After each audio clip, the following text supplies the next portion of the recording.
Hey everybody, it's episode 343 of PodQuest. Hey, we're in the Marvel Universe. No, that's 616. Damn it, what is 343? Oh, That's the studio that makes Halo. Halo. That's why that number is significant. That's not a place I want to be. I mean, we're in the Halo world, maybe? No, I don't know. That universe is a fucking shit show. It is a shit show. It is. Actually, I don't know. I never played 5, so I mean, don't actually know. It's still a shit show from 1 through 4. Yeah. Anyway, it's Wednesday, March 17th, 2021. Happy St. Patrick's Day to Americans and the Irish and all the people that celebrate this weird little holiday. I think it's, it's more a Catholic holiday, so it's a lot of the Catholic, I think it's more recognized as a Catholic holiday. I have an anecdote in a second. I have an anecdote in a second. I am Chris. With me is Walnut. Yeah, I'm here. Sorry. I got distracted for a second looking at Munchlax. It's all right. So, we listened to another podcast today that had an Irishman on it. Mm-hmm. And they briefly talked about St. Patrick's Day. And I thought it was funny. He pointed out that, like, it's big in Ireland, obviously. But, like, they apparently would watch the American parades because they were bigger, more like elaborate affairs. Like their parades were just like any town's parade for something. Yeah, I mean that makes sense. Like, and Americans in big cities do everything over the top. Ireland is not that big of a country. It's not, but I mean Dublin's actually a fairly large city. Yeah, it is. But like with their size, like they're an island. Let's see. I'm zooming out to compare. They're a little bit bigger than the state of New York. I don't know if that... I guess if you turned it sideways. Yeah, well, yeah, like, full area. Like, I just zoomed out and I'm comparing it based on a map of the United States. Like, they're not bigger than the northeast of the United States. So, what I'm saying, and what I'm trying to get at, is it makes sense that, like, maybe their parades might not be as big and extravagant space-wise. Like, but again, like... We're talking about, like, parades in, like, New York and Chicago, which are densely packed cities. Yeah. Like, Dublin is also a densely packed city. Yeah. Anyway, it's another day. It's another Wednesday. By the time this goes up, it'll be another Thursday. It'll definitely be a Thursday. It suddenly became winter again in the Northeast. I hate it. And I think that's also, like, why I might also have, like, a minor headache, because, like, this weather just changed so drastically. I also didn't take allergy medicine today, or maybe yesterday, so that might be affecting it. Man, way to just drop the ball on everything. Oh, yeah. It's been a week, man. It's been a week. It's only Wednesday. There's still a couple more days to go. Dude, the only thing that's pushing me through is Falcon and Winter Soldier on Friday. Like, that's all I've got. It's Falcon and Winter Soldier, Snyder Cut tomorrow, which, I mean, that's just, but, like, Falcon and Winter Soldier is mostly what's pulling me through. And yeah, I'm going to try and watch the Snyder Cut over the weekend. Yeah, and then we're 2 weeks away from Godzilla Vs King Kong. So I'm just like, there's a lot coming out in the next couple of weeks that it's pulling me through this week. That's just like, meh. Be careful, Funko's out there spoiling stuff for Kong vs Godzilla. If I see anything that is related to Kong vs Godzilla, I swipe it away immediately. That's also one of the main reasons I removed commercials from Hulu's, because commercials are getting so brutal right now. And I'm like, I don't need Kong vs. Godzilla commercials at all. Like, I just don't need them. Yeah, I mean, you're not wrong. That's like, even on regular TV, like, I was getting a lot of ads for Falcon and Winter Soldier. Funny enough, they were airing during, like, the CW shows. Yeah. Which is how I saw that one clip of them arguing about what a wizard versus sorcerer. Mm-hmm. But... That's also, like, I think one of the reasons why I'm not watching the CW shows until after it comes out is because on the CW app there's ads, and when I watched Flash and Superman, there was Kong vs. Godzilla ads. And I'm like, alright, I'm just gonna, no. Just no. Wait, have you not, so you haven't watched any more episodes of those yet? No, I mean, there's only been 2 since. Like, but the more episodes get backed up, the less likely you are to actually ever watch them. No, see, that's the thing. I really like Flash. And Superman, I want to give more attention to. I'm not saying I don't like Batwoman, but I was just like, I'm fine waiting until it's over. But I think you only watched the first episode of Batwoman, right? Yeah, I think it's like only the first. So, and honestly, like that show has gotten better this season, like as it's gone on, and it's kind of fleshed out the character a little bit better. Yeah. The Flash yesterday's episode of The Flash, I'm not going to spoil anything, but it is what was supposed to be last season's finale. Yeah, yeah. So like this is the episode that actually wraps up all of the hanging threads. Yeah. Which there's so many people online bitching and moaning about the fact that like, oh, we need to just like some people were saying kill off Iris because she just sucks and her storylines aren't that great. And then it's like, why do we still have to deal with this Flash at half power? And why are we dealing with Iris being gone? Or it's like, guys, they couldn't finish last season because somebody got COVID. Like, they needed to finish last storyline before they could move on. Yeah, exactly. Come on now. And like, I don't love like they wrapped up Ralph in the final episode. Don't love how they did it. Feel like they could have done it a different way, but it is what it is. Yeah. But like everything else wrapped up mostly okay. It definitely like the last couple of episodes definitely had like a lot of like the Flash does. There was a lot of just emotion behind most of it because you know, with characters dying, with just everything going on, like it was a lot. Yeah, yeah. I can totally get it. Speaking of like an emotional roller coaster though, I read all of the My Hero Academia manga. Oh yeah? Yeah, all 305 chapters. That's a lot of chapters. Yeah, I basically did it over the weekend. Nice. Like I started on like Thursday and I finished on Monday. Mm-hmm. So I didn't realize this because I've never really read a weekly book. They're not as long. Like they're only like they average like 13 pages. Every once in a while you might get one that's like 17 or 19, but like more often than not it's like 13 to 15. And like manga isn't as wordy as American comics, so you kind of like fly through a chapter pretty quickly. Yeah, it's like I don't know how many pages a weekly comic book is, but that's essentially what that is. Well, there's no such thing as a weekly comic book. They're monthly, so they're always 20 pages or 22 pages. Okay, so like the weekly mangas are essentially they are shorter than a monthly comic, but there's more of them, and it makes sense to be like that's a decent amount of pages. Yes, yeah. So like it's not that long. Some of the like the other stuff I read is either bi-weekly or monthly. Like Dragon Ball Super is once a month, and the Spy vs Family one is like every other week. So like both of them are a little bit longer. Like I want to say Dragon Ball is closer to like 40 or 50, and Spy vs Family is closer to 30 most of the time. So like I just didn't. It just never dawned on me that like a weekly book would be significantly shorter because they're cranking it out every week. But man, that series is going to go some places over the next few years. Oh yeah, definitely. I'm avoiding the manga. I'd rather just watch it all.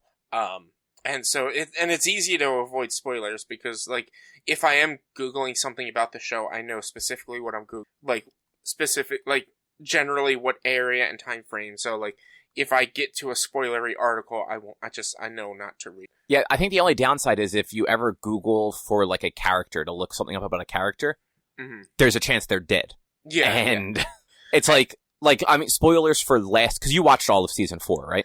Yeah, I finished season 4. So like spoilers for season 4, like Sir Night Eye is dead.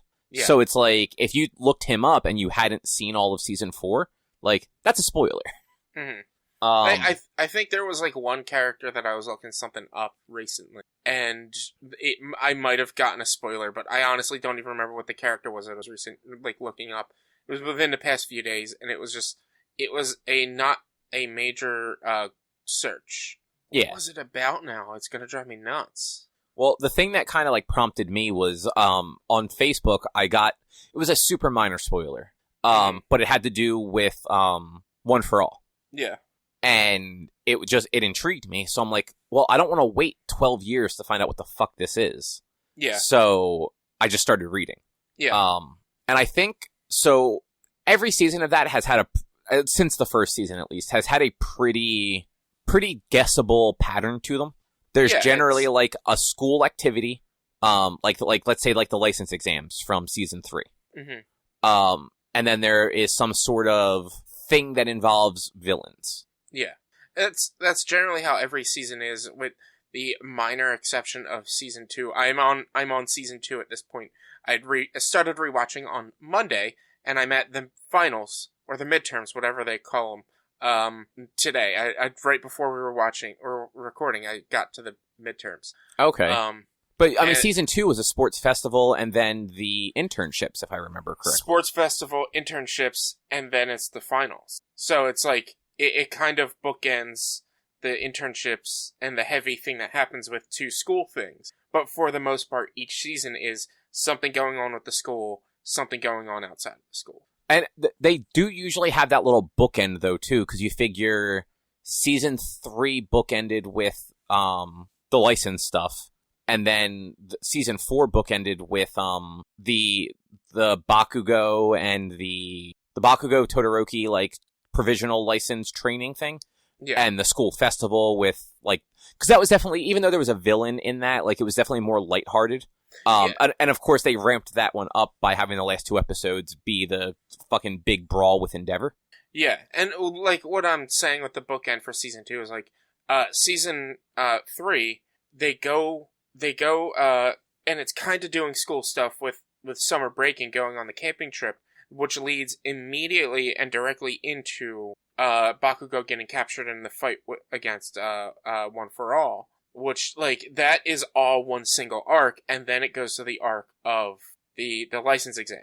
Yeah, exactly. So, like, each season has a school thing and a real world thing. It's just like season 2, like, kind of deviated that a snippet by having the finals be a major part of the storyline. It's kind of important, and then going into season B with there. And I think there were midterms because finals would have been the end of the school year. In the English dub, it's listed as final. Oh, that's weird because because it's summer and Americans are stupid. Yeah, no, I get that, but that's also like they're in the same grade. Like they didn't go on to I fucking hate the way that some stuff gets localized. Anyway, though, when they were going through their class rankings, they were ranked like from their midterms, is what they were saying. Like Electric Dude and Alien Girl were ranked 19th and 20th. You have watched school. This show like 12 fucking times all the way through, and you don't know all the character names?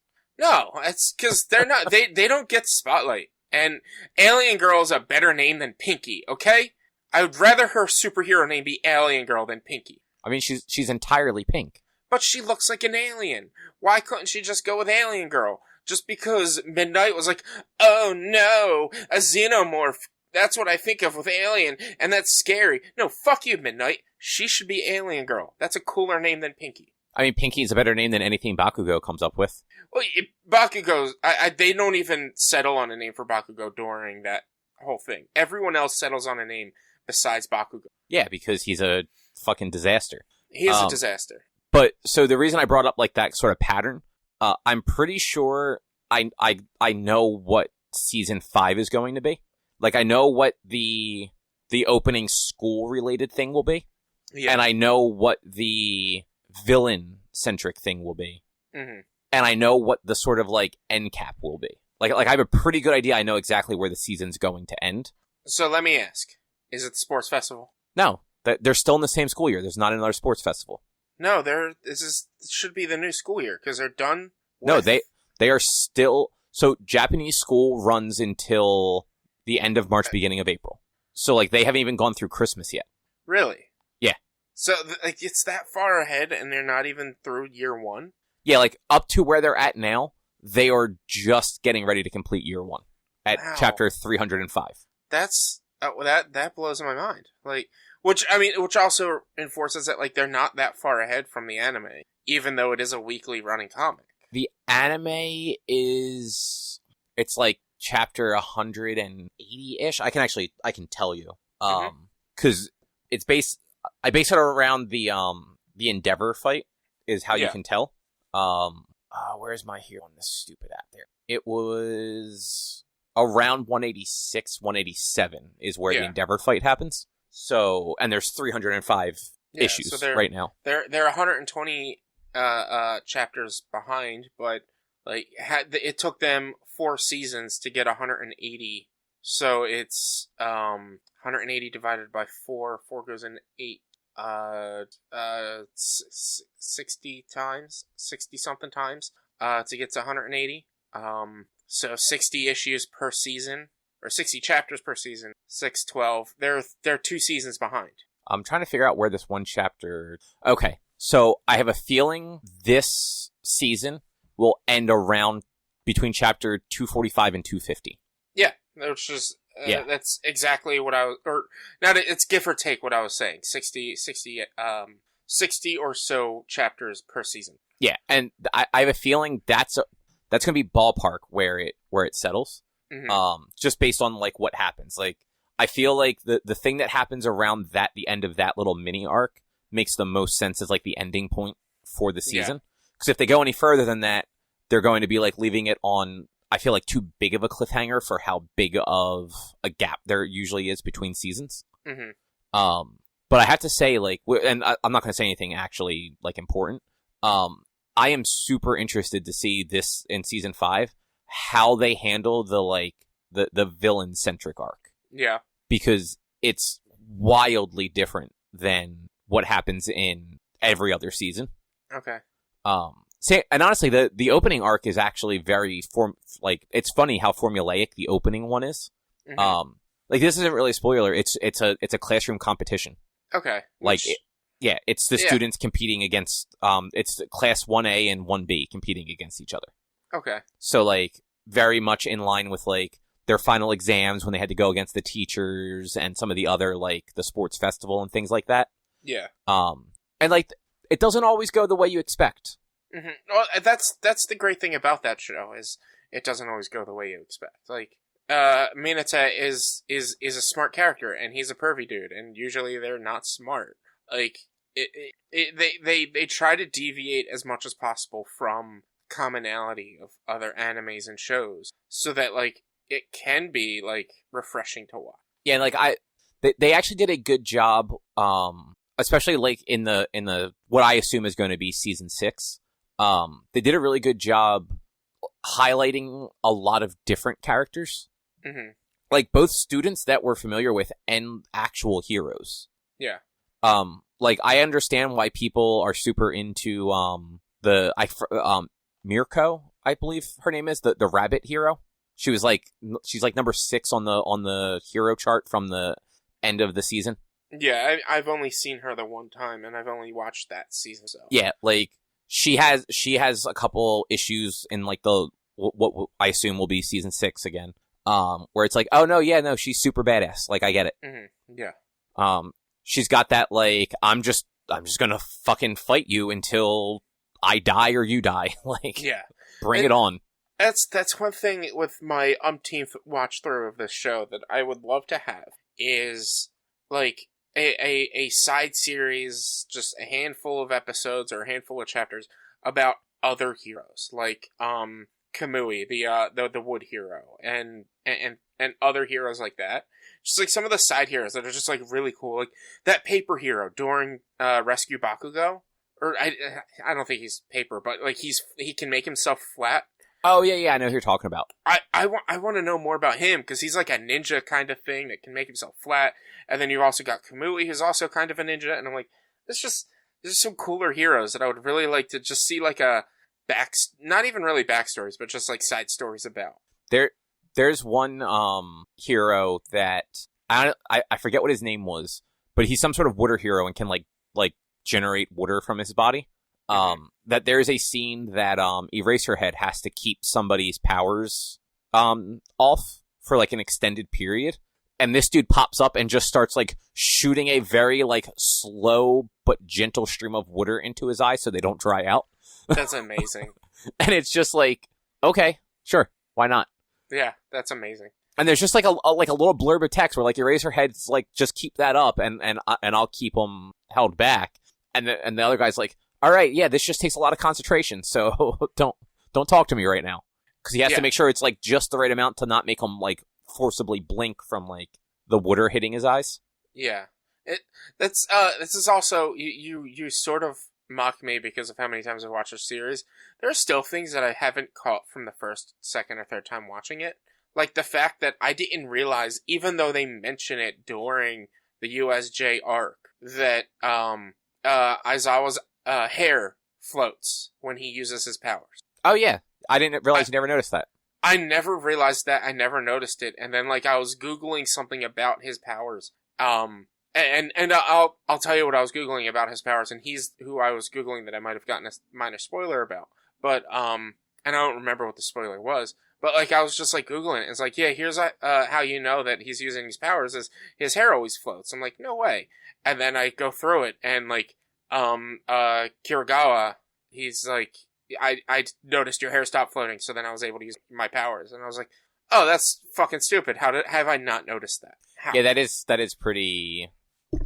That's actually pretty funny that you never noticed that. Yeah, and they straight up mention it a number of times. It's just like there's so much of the series. It's just like that's kind of a minor thing, and he doesn't really use his powers that much throughout the series afterwards. So it's not really something that's always in your like front focus of like, oh, he's using his powers because his hair is flying. No, it's like kind of a throwaway line at first. Yeah, and I mean later on, like where things are at right now.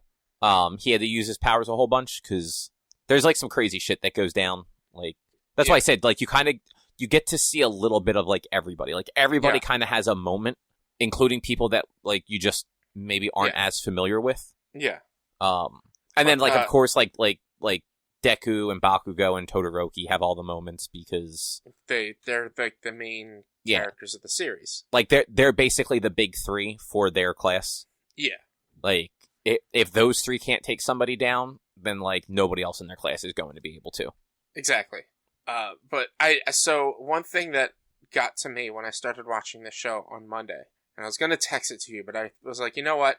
Maybe we'll talk about it on PodQuest. Was why is it that you would think, looking at Deku Midoriya, that if he wanted to be a hero but didn't have powers, don't you think he would have at least spent his 13, 14 years of life training his body to be a hero instead of 10 months.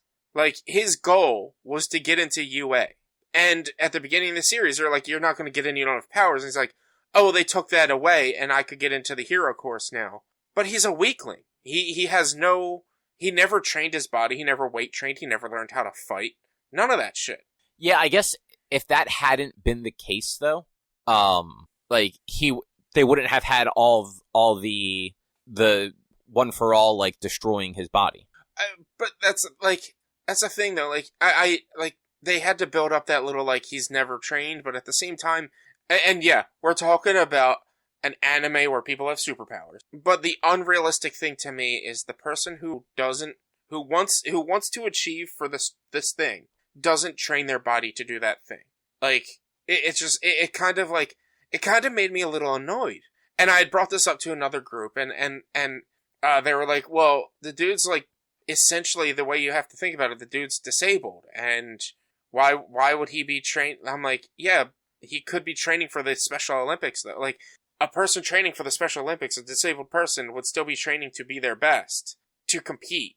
Whether they're trying to compete for whatever, they're still training to be the best. Like, why didn't he train himself? Yeah, especially when you have, like, Bakugo, like, obviously trained. Yeah, like, Bakugo trained. Bakugo is very smart. He knows, or at least has a feel for, like, the physics needed for him to be able to propel himself around and use his powers the way he does.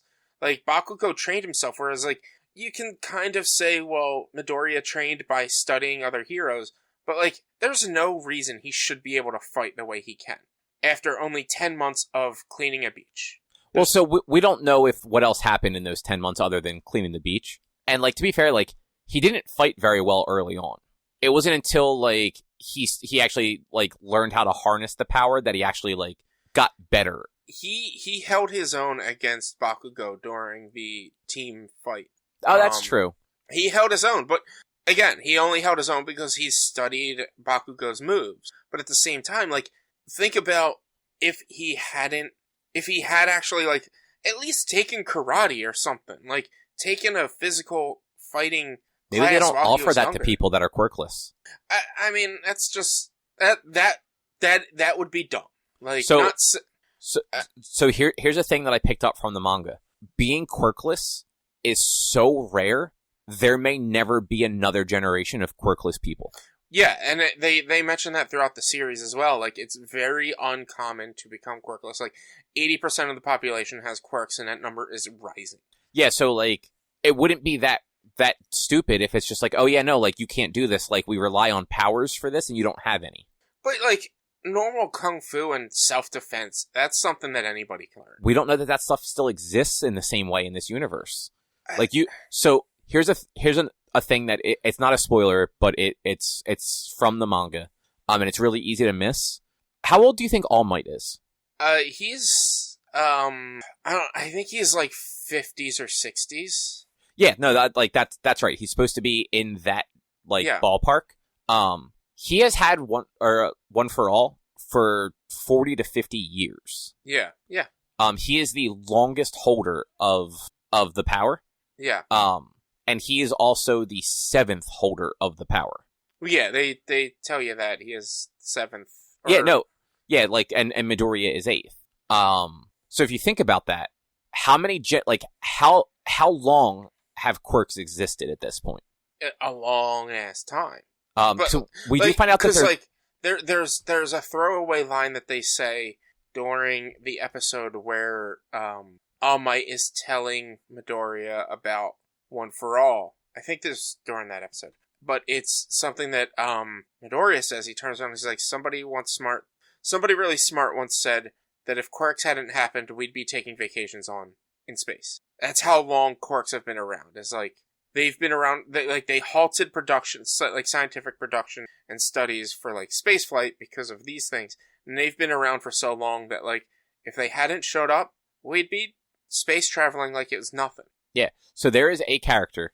I'm not going to say who. It's a bad guy though. He has a like regenerative healing ability sort of thing. That like prolonged his life. We find out that he is over 120 years old. Yeah. And was already an adult when he did some stuff like prior, earlier in his life. So like, but like what you're saying though, of like, well, they're not going to train the quirkless. Like, cops aren't allowed to use their quirks. That's true. Only heroes are allowed to. Only licensed people are allowed to use their quirks. So, and that's what, like, for instance, why Ochaka wanted to get her power or get her license was to become a hero, to become famous, but also if she got her license, she could then use her abilities to run her family's construction business. That's true. Otherwise, she's not allowed to. For some reason, you're not allowed to do that. Like, so I think that's kind of silly. But, like, there are people who have powers that can't use them that still need to know self-defense, and therefore... So season 5 is going to get into all of that, actually. Like, about people, like, about the laws against people using their quirks, like, in public and everything. Yeah. It's actually a big point of season 5 and what will probably be season 6. Yeah. Yeah. I don't have a ton else I can say because it would spoil things for you, and I don't want to do that. It's a bummer that, like, we have to wait, like, me especially, I'm not going to get to watch season 5 for probably 5-6 months. Well, yeah, aren't they simul-dubbing? No, they don't do that anymore. They're all dubbed from home. Nothing's getting done on a good schedule. Oh, wow. Like, the show... Yeah, that's right. Attack on Titan is about 5 or 6 episodes behind. I think it's close to 10. I think 73 was supposed to air this week in Japan, and they're only up to, like, episode 65 dubbed. But, like, there's the show Fire Force that its second season started airing in July. It's been over for months now. There's still, like, 3 episodes left that haven't been dubbed yet. Like, it sucks, like, because they're working from home and they don't have the best, like, conditions for that sometimes, because, like, a lot of people probably live in LA in apartments where, you know, if they have a neighbor that's being loud and obnoxious, there's nothing they can do about it. Like, they just have to wait till it's quiet and then lock themselves in, like, a closet with baffling and try to do their lines. Like, it's definitely a rough position to be in, but My Hero is going to be at least 3 to 4 weeks behind every episode. And, like, it is a big enough show that maybe they come out, like, regularly, but other big shows don't come out regularly. So I don't know if I expect that. Like, there might be 3 weeks between, dubbed episodes. I'm trying to find it.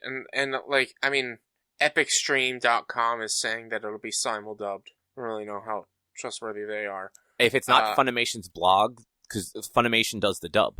Mm-hmm. So, like, if Funimation hasn't officially announced it on their blog, it's not happening. I'm on Funimation.com, and it's their simul dub schedule, and it doesn't look like My Hero. Yeah, because they don't have any simul dubs right now. Like, I get, like, the Twitter updates when they release, like, an update of, like, what dubs are hitting. And in some cases, they've actually been holding whole seasons until it's just done. Mm-hmm. Nothing as big as My Hero, but there have been shows where it's like, hey, all 12 episodes of such and such will be available to stream dubbed tomorrow. Yeah. And, like, I get it. Like, what's the point of releasing something like that week by week if you're not actually able to release one week to week? Yeah. They normally do simul dub My Hero, so I understand the hardships there are to doing a simul dub this year. But it's just, it blows my mind. It kind of blew my mind that, like, they're not doing it. Because they normally do. And it's usually, like, through the first half of the season, it's week to week. And then the second half of the season, it's a week behind. That's usually by the end of last season, it was, like, 2 months behind. Because of COVID, obviously. Yeah. COVID knocked it back. And, like, I know I saw on Twitter, this week's episode of Attack on Titan did not air because of there were earthquakes. But like 10 episodes prior to that episode was still being released as a dub on Funimation. Yeah, because they've had the stuff that they need to dub it probably for several weeks. It's just a matter of it takes much longer to dub and mix and all that stuff when people can't just come into a studio and do it in a recording booth with their VO director, like making sure that, like, you know, everything makes sense and all that stuff. Like, I don't know how they're doing it now, but I assume that it's a lot of, like, recording lines, sending them back in, and then almost like rewrites, like if you were, like, a writer, getting, like, notes sent back to you, like, okay, well, try and do this way instead. Yeah.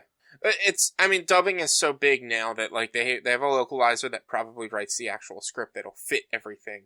And it's, like, it's not all down to the voice actor anymore, I don't think. It's, like, the voice actor gets their script and the timing, but they have other people that write it all down and time it. Yeah, but, like, a script is literally just the words. Like, the script doesn't tell them how to deliver it, so they have to infer based on, like, the scene how they should be delivering the line. And if it's anything like when they do, like, animation and stuff like that, like in a recording studio, like they see the animation too, like they probably get sent, like, a video file to, like, watch while they're recording it, so they know so they can try and figure out what sort of emotion to put behind something. Yeah. But, like, that's what the director's there for. Like the director is supposed to be, like, outside the booth and telling them, like, you know, that wasn't quite right, like, try it this way, or, like, how about you do it again, like, but a little calmer, or, you know, like, director things. Yeah. But they can't do that. So everything just takes longer. Yeah.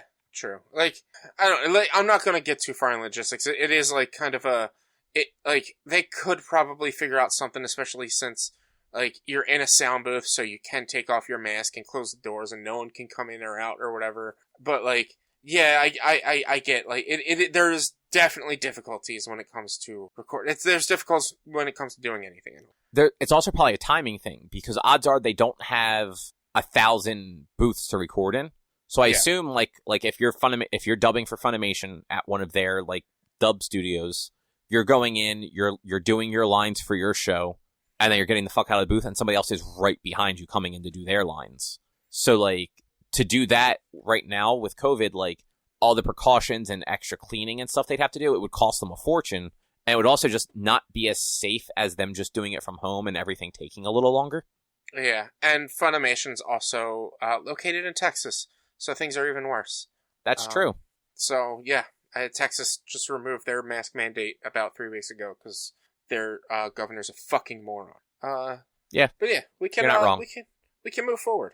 Yeah, the manga's really good. If anyone's a fan, like, it's worth checking out. Yeah. Like, it's $1.99 to subscribe to the Shonen Jump app a month. So that's not bad. No, it's really not. I've paid more for that. Yeah, and, like, there's not a lot of stuff that I'm particularly interested in on there, but there is a lot of stuff, and I definitely read just enough on there to more than make the $1.99 worth it. If I were to get this, I would probably read One Piece because I hear it's so much better manga than it is anime. I mean, it's 1,000 issues or chapters or whatever, so. But if it would take you a year. It's only 1,300 pages, so like. That's not how that works. Well, it's 1,000 times 13. If there's only 13 pages, that would be 13,000. 13,000 pages. You know what? I'm tired. Okay. I'm just like, dude, 1,300 is 1,300. I'm tired. Okay. That's 1.5 pages per chapter. I could do that. I could do 1,300 pages. So I don't know if you remember this or not, but the Genndy Tartakovsky Clone Wars animated series is going to be coming to Disney Plus in April.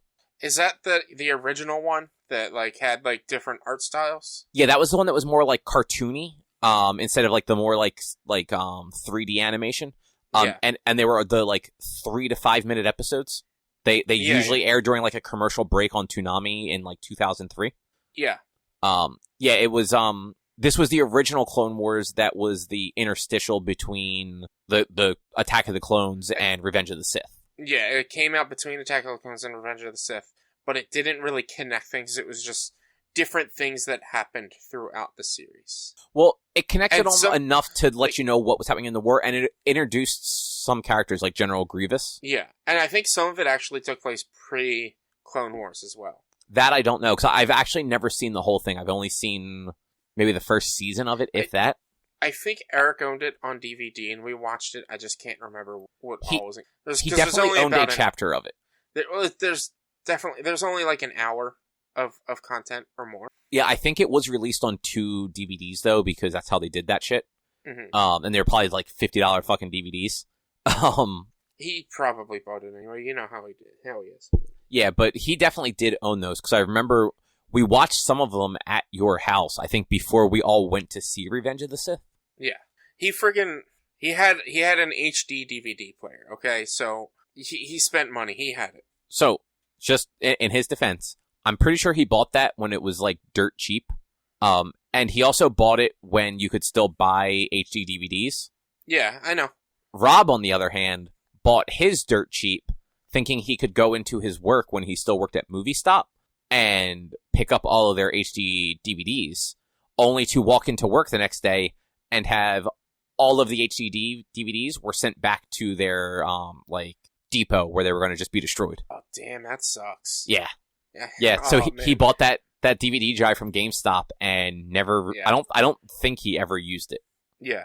Though I think your brother owned like Heroes on HD DVD. Yeah, because Universal was against Blu-ray because it was a Sony product. Right. So they were doing HD DVD, and so he had like 3 seasons of Heroes in HD DVD. Right. I actually didn't realize he had 3 seasons. I knew he had at least 1.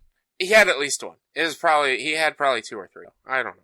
He got really big into Heroes like 3 seasons after it started. It was a good show. So it was. But yeah, so the original Clone Wars animated series will be hitting Disney Plus in April. It won't take long to watch through them. The 3rd season, which I believe is the last season, stretched it to 12 minutes an episode. But even then, like, they're super short little tidbits of episodes that just sort of bridge the gap between the two series, or the 2 movies, I should say. It doesn't connect to the later Clone Wars though, like the one that I'm watching now. And I didn't think to look this up beforehand. I don't know if this Clone Wars is still considered canon or not, or if that got wiped out with everything else. I think it is because it's like not it. I don't know. I think it is. I don't know though. Yeah, I'm not sure, just because I know the later Clone Wars is canon, so I just don't know like how that works out. Yeah. And for anyone who's not familiar with Tartakovsky, assuming I'm saying his name right, he's the creator of Samurai Jack. Mm-hmm. And then he also directed Hotel Transylvania 1 through 3 and wrote 3 and 4. Yeah. So, yeah. I might watch that at some point, though. It's super short, so, it's kind of one of those just like you said, it's like an hour to watch all of it. Yeah, if you have an hour, watch it. It was pretty good.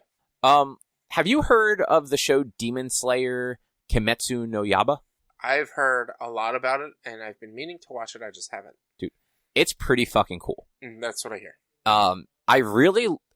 visually, it's got a really interesting thing going on. Mhm. Like, I mean, the characters look very much like anime characters. They still got like an interesting style to them though. Yeah. Where like some of the characters actually have like these thick like lines, like their outlines, almost like a comic book character. Mhm.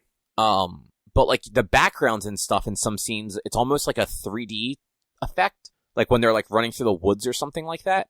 And the attacks, especially the main characters, like water-based stuff, it's a very different looking art style when it happens. So like it on top of like the anime aesthetic that it already has is just really cool looking. Yeah. But it's basically it's a show about a kid. I think he's supposed to be like 15 or 16. He lives with his family on like a mountain. They sell charcoal, and he leaves to take like a shipment of charcoal down to like the nearby village, which is far enough away that he ends up having to stay overnight at like a villager's house because it's not safe to go back up to his house that same day. When he gets back to his house, his whole family has been murdered. Like they're just dead and bloody everywhere, and he has no idea what happened. His oldest younger sister was turned into a demon, though. So we know that. Like, and that's basically the whole concept of the show. It's the main kid, Tanjiro, and his sister Nezuko, and he becomes a demon slayer to find the demon that made her a demon and find out how to turn her back. Okay. Like, that's the plot of the show. Yeah. And then from there, it's like any other shonen. It's, you know, him going around. The first few episodes of the show are him training to be a demon slayer because he is no sort of fighter beforehand. Yeah. He's just got decent stamina and a really hard head because he used to carry baskets full of burnt wood on his back up and down a mountain. Mhm. Not sure why he has a hard head. I don't know that that's ever actually explained. And he also has a very good sense of smell. Like at one point, somebody in the village asks him to sniff a like broken plate to prove that he wasn't the one that broke it, that it was a cat. And like he sniffs it and goes, "This smells like a cat." Yeah. That sounds like an anime. Yeah. It's really cool though, and they build it out in a way where it kind of reminds me. I know you haven't watched it, but it reminds me a little bit of like Black Clover and also of Bleach. Okay. Where in both of those shows, you kind of have your like rank and file guys. Like Ichigo, as powerful as he was in Bleach, wasn't a captain or a vice captain or anything like that. He was just, you know, another Soul Reaper. Yeah. Same thing with like Rukia early on. She was just a regular ass Soul Reaper. And that's kind of what Tanjiro is, or Tanjiro, however you say it. But then they have like what would be like your captain level folks who are just much better at everything than everyone else. And it doesn't seem like they're necessarily like promoted to that the same way that like the Shinigami captains were. It just seems like, you know, they're the best of the best. So the person in charge is like, yeah, no, it's like, you got this. Come on. You're one of these people now. Like you're going to hang around and go on the super dangerous special missions. Yeah. But like, they're all super eclectic and over the top fucking characters. Cause apparently that's like a requirement. Like only one of them is sort of like the mellow, like down to earth guy. All the rest of them are just fucking crazy. Mm-hmm. But it's cool and it's different. And it's not super actiony, which is nice. Like it has like a nice pacing to it. Yeah. And the demons themselves are really interesting because they're like a mixture of like vampires and then like other types of demons. Because they can't go out in the sunlight. They burst into flames and die. Mm-hmm. The only way to kill them is to cut their heads off with a special blade. Okay. Like if you dismember them any other way, they just regenerate. But if you cut their head off with this special blade that the demon slayers use, they die. But only the head. Like if you cut off their arm still grows back. It's got like some of those weird like vampire like limitations on it. Mm-hmm. Like, you know, like you can shoot a vampire in the head and he's fine, but you stab him with a fucking toothpick in the heart and he just dies. Yeah, a toothpick made of oak and I don't know. Yeah, it's you gotta love the supernatural. Yeah, and I feel like the creator of this definitely just kind of, I feel like he looked at a bunch of different supernatural ideas and just melded them together in a cool way. Yeah. And then like he is traveling with his demon sister who he has to carry around in a box on his back because she can't be out in the daylight. Mm-hmm. But like she also won't, she's the only demon they've met that like won't hurt people. Yeah. Like she retained just enough humanity to she wants to protect people. Mm-hmm. So it's interesting. The first season is 26 episodes. Okay. So I don't know if it's on anything that you have. It's on Funimation. That's where I watched it. I'm pretty sure it's on Netflix. You might be right. If not Netflix, it might be on Hulu. It's one of those shows that was it was a Cartoon Network airing thing, kind of like Sword Art Online and Naruto. Mm-hmm. So a lot of the streaming services don't get the dub of it until some set amount of time after Cartoon Network has finished airing it. So this show aired originally in Japan from April to September of 2019, and it only just got onto Funimation dubbed a month or two ago. Okay. No, it's not on Netflix. But Johnny Young Bosch voices a character. He does. His character is one of the captain level guys. Mm-hmm. There were a few other. I can't think of any of them now, but there were a handful of other voices that were recognizable. I'm trying to see who the main character is. Zach Aguilar. I think he was one of the people where I thought he was somebody. Honestly, he sounds a little bit like Deku, but it's not. No, it's he's in Seven Deadly Sins. He plays Arthur. I've actually never watched that. Thought that was one. No, that and Fairy Tail look very similar, but Mm-hmm. are very different. I don't know. He was Genos in One Punch. He was English voice actor for Genos in One Punch. Okay. Yeah, he was not one of the people that I super recognized, but Mm-hmm. there are a handful of other voice actors in there where it's I know that voice, and I looked a few of them up and I just don't remember them off the top of my head. Yeah.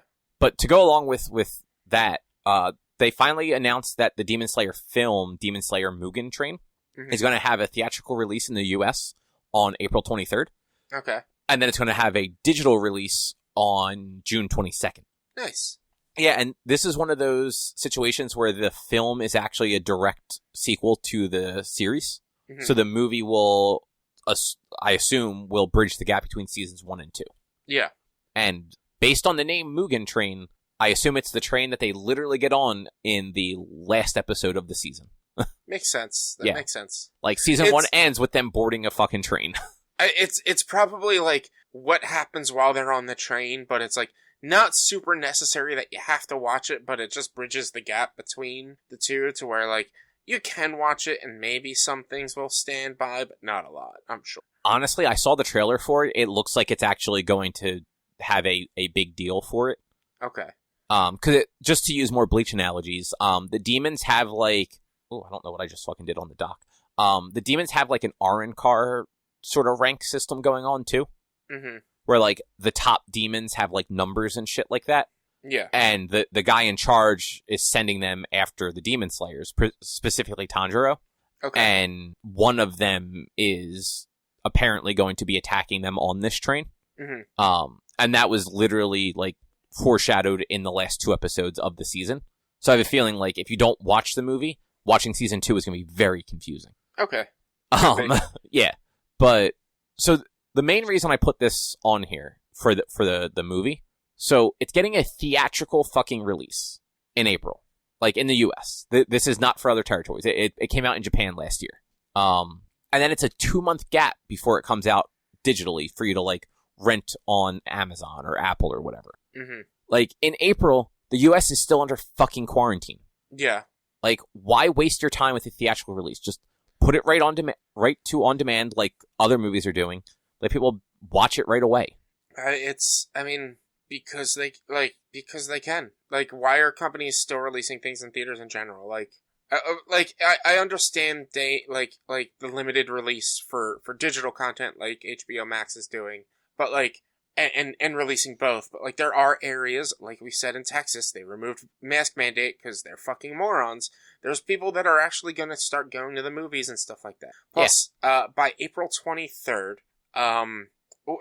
the United States, although Jersey and surrounding areas aren't really doing that great with vaccine distribution, the United States is doing pretty damn good with vaccine distribution. That there are more and more and more people that by April 23rd should be able to easily go to the movies, and not really have to worry, but you should still worry. Yeah, you get the vaccine, you still need to worry, but just not as much. But think about this, too. Most of the time, like, the anime movies that get released in theaters, they're super limited releases, and they're usually in or around larger city areas. Yeah.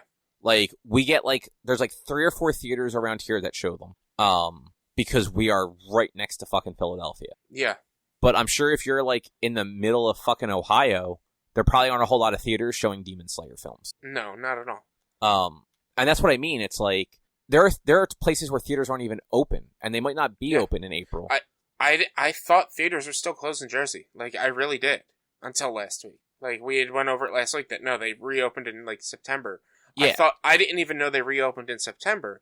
I thought they had just still been closed. Yeah, you can actually rent them out. Like, yeah.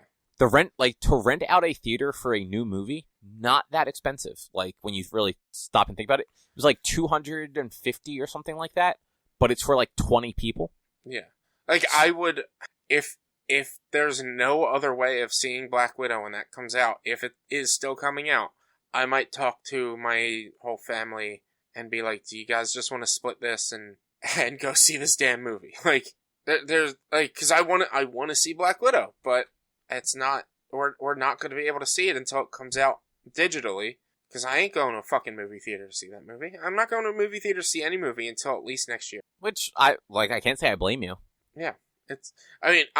My first shot is July 13th, so I won't be fully vaccinated, because it still takes roughly 30 days after your second shot to be fully vaccinated.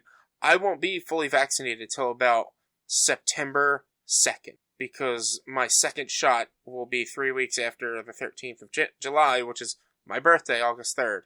Happy birthday to me. I get my second COVID shot. Are you sure you're getting the Pfizer one? I signed up for it so early that it wouldn't be J&J. So I'm most likely getting 2. Unless when I get there they say, well, the only thing we have right now is J&J. Well, that's more what I was thinking. Like, I don't know. Like, I haven't even gotten an email that I'm eligible yet, so I don't know how that whole thing works. If, like, you got to pick, or... It's kind of like supply and demand at the moment, but, like, you kind of should be eligible. Where did you sign up for it?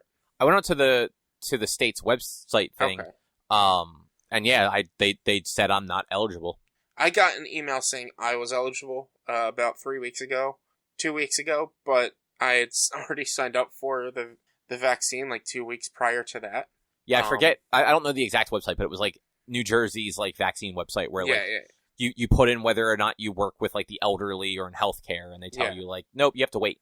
Well, yeah, and so like, and it also asks you like, are you in one of these groupings? And I was like, well, yeah, technically I'm obese, so I'm not. I've been saying that a lot lately. I don't want to be proud of that. I'm not proud of it, but it's the only thing being fat's ever gotten me. It was this vaccine earlier. Yeah, and honestly, I missed that when I was going through it, because I'm overweight. Like, I should have, I could have checked it too, and I just didn't see it. I mean, are you a BMI of over 30, which most likely you are? I mean, I assume I am. I've never looked, but you can't go back in and update that information. Yeah. Once it's submitted, that's it. Like, I tried to actually go back in and change it, and they don't even let me try. They just say, sorry, you've already submitted. We'll contact you when it's your turn.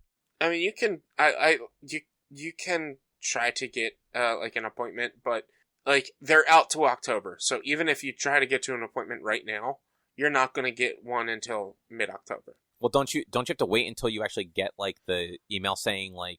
I didn't. I like I said, I went to the Cooper University Hospital website, or mycooper.com or whatever. Jerton told me about it. Because Jerton and Sarah already have it. Or Sarah already has it. Yeah. But I don't think she's high risk, besides, and I say this in all kindness, besides potentially weight. I don't know anything else about her health-wise, but I don't think she's high risk. She's in the same level of risk than I am, except maybe she still goes to work. That, like, she was able to get it first. I know people who, just because they used to be volunteer firefighters, they've gotten it already. Used to be volunteer firefighters, not anymore. Yeah, like, Erica is actually eligible for it, based on her company is a medical practice. She's technically a healthcare worker. And, like, even though she doesn't work in the actual, like, patient-facing side of it, she could have gotten it back in, like, January, I think it was, like, when they first came out. But she was the only person managing her department because the actual manager was on maternity leave. She couldn't take a day off to go do that, let alone 2. Yeah. And, like, the appointments were so few and far between, like, it's not like she could, like, find one on a weekend, so. Yeah, it's... Yeah. I know I have friends who have been fully vaccinated, because they work in hospitals or work in healthcare, and I have friends who, like, their spouses have not gotten vaccinated, but they have because they work in healthcare and such. Like, but, like, and that's the thing, like, I know people who got their vaccination, full vaccination, both shots, before people who were frontline workers. And it just kind of, like, you honestly could have just signed up at any time. Which I didn't realize you could just go to, like, places and just try and get an appointment. I thought you had to wait for them to say it was your turn. No, you could just essentially, like I said, I signed up about 2 to 3 weeks before I got the email saying that I can sign up. But, like, my appointment hasn't changed. And when they rolled out J&J, I could have probably tried to get an earlier appointment, but I'd rather get Pfizer or Moderna over Johnson. Yeah, I mean, that's fair. I mean, the Pfizer and Moderna ones apparently have a higher effectiveness, too.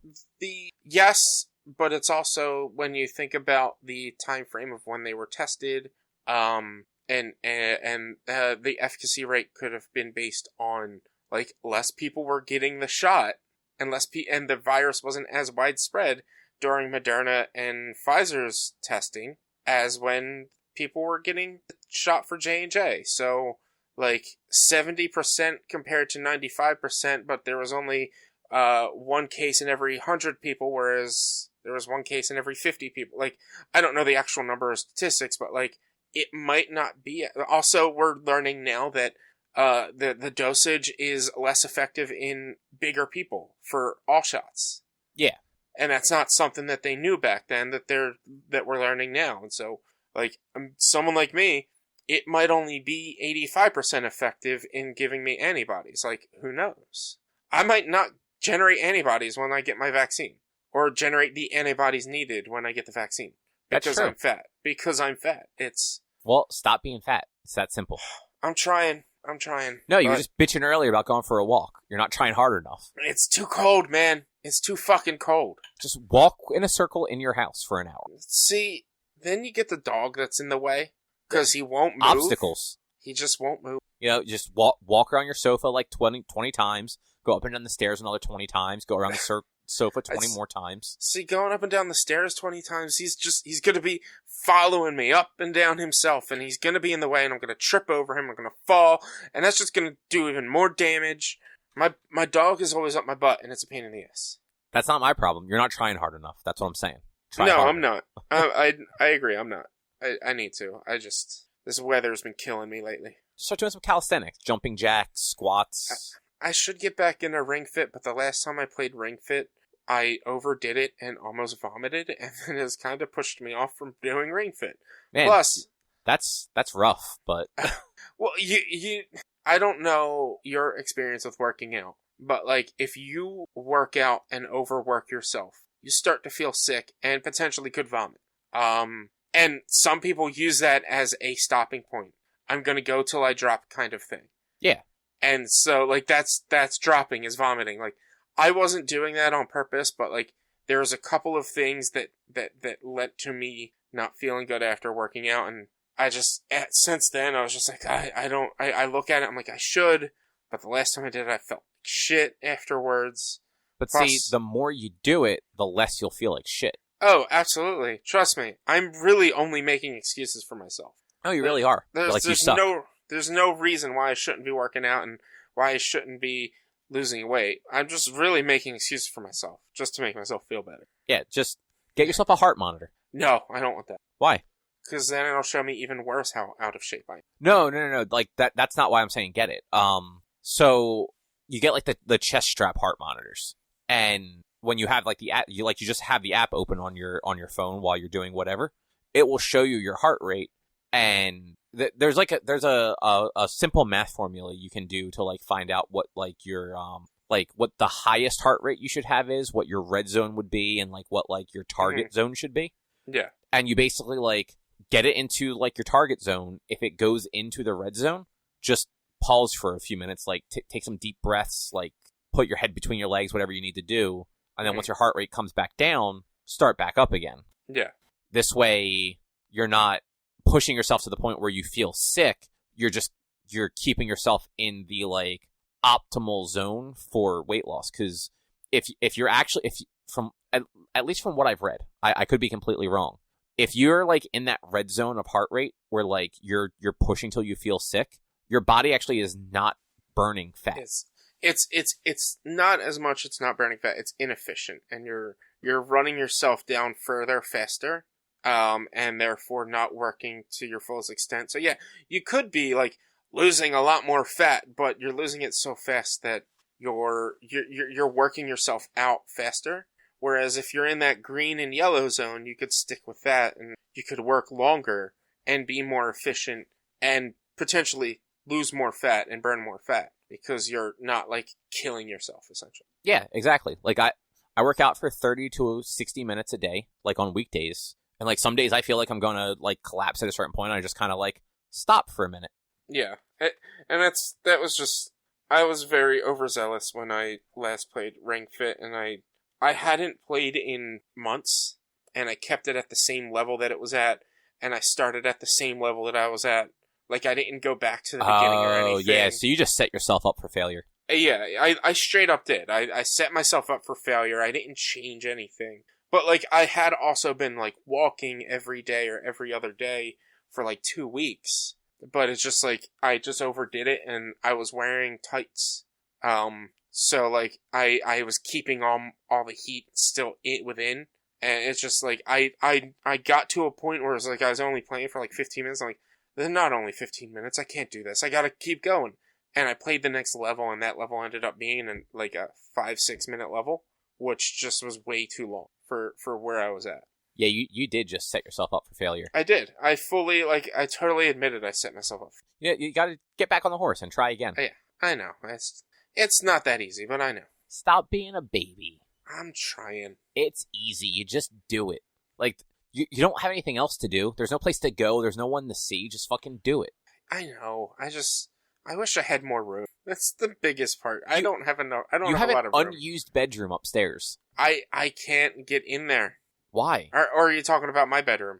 No, don't you have it's a 3-bedroom house, isn't it? Yeah, I have that small room that's covered in storage right now. It's being used for storage. Why is it storage? I didn't know that. Because I refuse to go into the attic, and I have 2 people who put all their storage in there. Why don't they go into the attic with all their shit? Because they refuse to go into the attic, because there's things living up there, apparently. I have squirrels that get in the trestle on top of the house, and they are convinced that the squirrels get into the attic when they're not in the attic. So it's a fucking squirrel. They don't want their stuff in their attic with squirrels. God. And I don't have anything to put up there, so I don't put anything. Man, you guys are the worst. Yeah, I know. Anyway, just to finish up with the Demon Slayer movie. For what it's worth, in Japan, it released in October of 2020. So, 6 months ago? Yeah. And it broke a whole bunch of Japanese box office.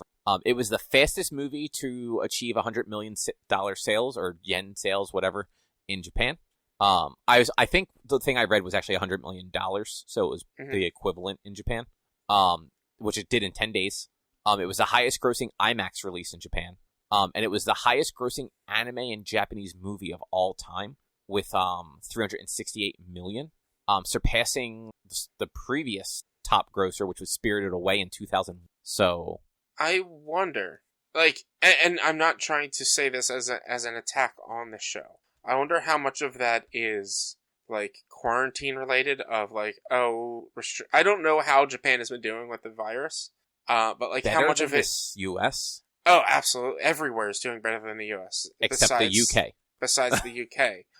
Besides a good portion of Europe in general. But, like, I wonder how much of this is just, like, this is the first movie that's released since we could, like, go out and see movies, and how much of it is, like actually how like. But from what I'm hearing, the series is fantastic. Yeah, like the series had actually a lot of fan following, and so did the manga. Which was, Yeah. I think the manga actually just ended late last year.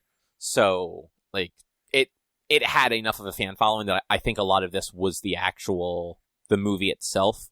Especially because it was promoted as a movie that actually ties the series together. It's not like all the Naruto movies that have nothing to do with the main series. Yeah. Or even the My Hero movies. Like they're fun movies, but they kind of take place outside of the actual series. Yeah. Even if the series does try and give little like ties to them in like those like random filler episodes. Yeah.